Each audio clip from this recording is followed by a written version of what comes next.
Bien, y obviamente aquí en esta parte del mundo, en toda Argentina también, se me hace que así ha sido, hemos estado siguiendo con mucha atención las elecciones en el Brasil. Elecciones generales, en primera vuelta, hay resultados, ha ganado Lula, pero no le alcanzó para ganar en primera vuelta, habrá una segunda vuelta. Mucho para analizar de este resultado en particular, y para hablar de ese tema vamos a convocar a un amigo de esta universidad, como es Gustavo Biasoli Alves, que ha participado en varias ocasiones de actividades que se han hecho aquí en la UNAM, desde la Universidad Estadual del Oeste de Paraná, donde es docente del Centro de Ciencias Humanas y Sociales. Él es sociólogo, especialista en ciencias políticas, y bueno, le agradecemos siempre mucho a Gustavo la amabilidad de atendernos. Buen día, Gustavo, ¿cómo estás?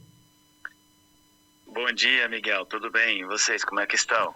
Muy bien. Uma satisfação falar com vocês. Gustavo, primera cuestión, y esto más personal, más para ti, digamos. ¿Sorprendido con los números de Bolsonaro o había alguna señal que podía indicar que Bolsonaro iba a obtener más que el 36 o 37% que se le adjudicaba? Essa, na verdade, é a grande questão, né, Miguel? Tem dois institutos de pesquisa que têm que explicar o que aconteceu, né? Porque uma diferença de 13% não significa que é um erro amostral possível dentro das pesquisas, né? Porque trabalham com um índice de confiança de 95% e uma margem de erro de 2 pontos percentuais, né? Então, o que esses institutos, que são dois institutos sérios, que é o IPEC, antigo IBOP aqui no Brasil, e o Instituto Datafolha, tem erros na amostragem muito sérios, né? Uma outra possibilidade aí é o que está se chamando de o eleitor de direita, que é um eleitor envergonhado, né? Que não declara o voto e declara para o entrevistador que vai votar num candidato de centro, ou vai votar em branco, ou vai votar nulo, né? Isso são coisas aí que vão ter que ser esclarecidas ao longo do tempo, né? ¿Cómo estás analizando la cantidad de gente que no concurrió a las urnas, ¿no? La abstención ha sido significativa. ¿Qué puede pasar en segundo turno con esa abstención? Olha, a abstenção, ela tem transcorrido dentro do normal, né? Uma abstenção em torno de 25% a 30%, ela é padrão tanto nas eleições presidenciais, né, nas majoritárias, como a gente tem agora, quanto nas eleições estável, né? Sí, estabas diciéndome, Gustavo, que porque se interrumpió un poquito, este 25%, 30% de abstención era esperable y que de algún modo es histórico. Ahora, la pregunta es, segunda vuelta, ¿se va a repetir o hay esperanzas de que haya una presión fuerte sobre los que no fueron a votar? Eu acredito que vai haver uma intensificação, sim, da pressão sobre quem não foi votar, dos dois lados, né? Tanto do lado do ex-presidente Lula, quanto do lado do presidente Bolsonaro, porque vai ser uma eleição decidida voto a voto, né? O Lula, ele mantém a sua porcentagem aí em torno de 46%, 48%, eu acredito que isso vai se manter, mas ele tem a tarefa de buscar esses eleitores que não votaram. Tú estabas diciendo que Lula tendrá que fortalecer estas alianzas. Mirando los números, Tebet, la mujer que mejor desempeño tuvo, obtuvo poco más de 4%, por encima incluso de Ciro Gómez, a quien todo el mundo daba como tercero casi seguro. ¿Es por allí que tendrá que buscar Lula nuevas alianzas? Essa é uma tarefa árdua, né?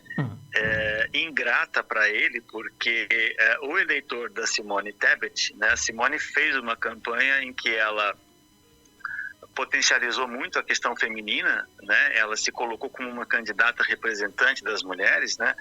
Ontem, uma das falas dela após a eleição foi: as mulheres passarão a ter voz, e não é.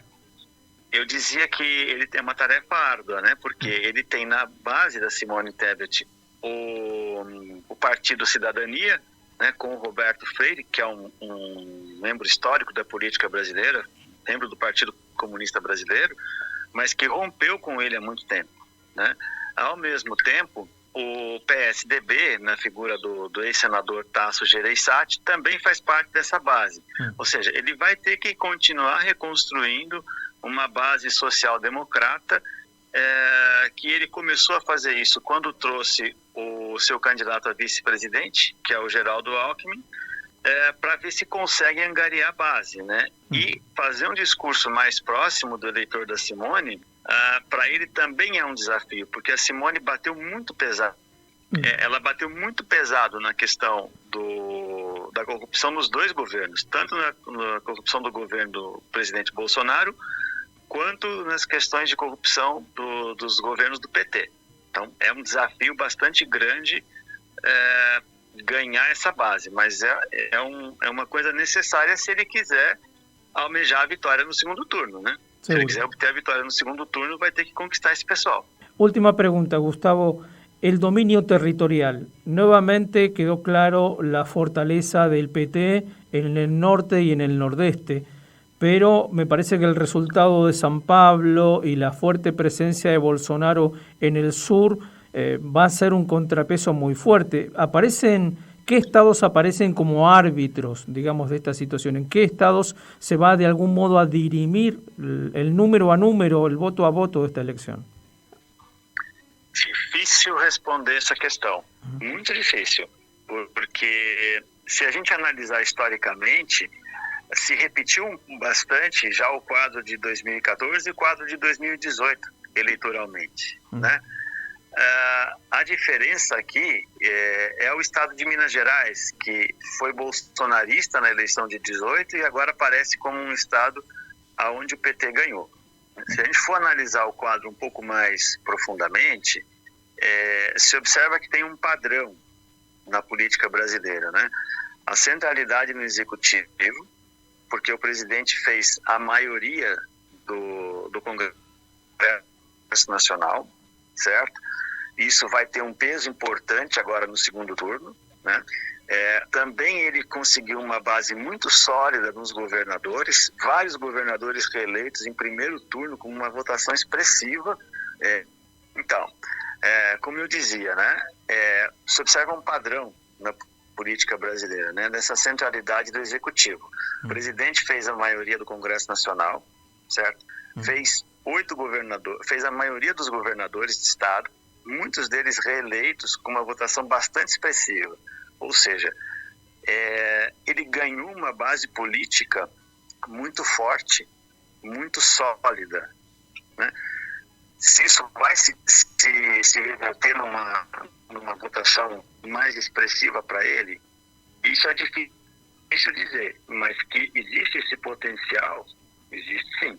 Bien, estaremos muy atentos, Gustavo, a cómo continúe desarrollándose esta elección. Es posible que en otro momento también te convoquemos a analizar un tema importante como es la conformación del Senado y de Cámara de Diputados, cómo ha quedado conformado ese espacio. Hoy los diarios, por ejemplo, Estado de San Pablo habla de un Congreso a la derecha, pero bueno, quizá te llamemos en otro momento y charlamos sobre ese punto, si te parece. Estou à disposição de vocês. Bien, te mandamos un enorme abrazo, Gustavo. Outro para vocês aí. Charlábamos con Gustavo Biasoli Alves, entonces, sociólogo, experto en ciencias políticas de la Uni Oeste de Brasil.